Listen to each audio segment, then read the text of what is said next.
kailan tayo nagtinsuin? Ano ka ba? 3 months pa lang? Baka pa lang mo ba? Ito nga.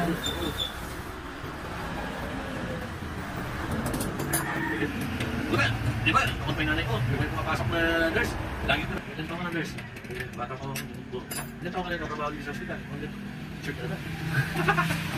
Kaya, lagi ka dito ng mga alas 11 niya. Hindi ka labas ng mga. Yung PhilHealth. Para baka sakali makasiro ka na senior. Pinapakita na doon senior. Kasi kaya ka ng lupa ng oras nun. Akala ko nga tapos na. Sa Pulay, mayroon din yan eh.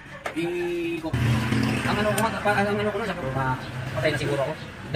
Pagka ako nag-blackout pa ito ng pangatlo, paningin ko, wala na.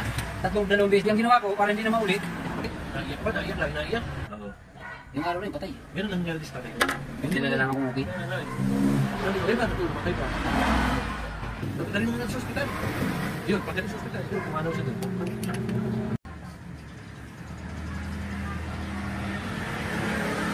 Kasi yung mga naiipon natin na bilhin, mga tira, pwede pa kung gawin. Pwede yan, pagkalo-aluin mo.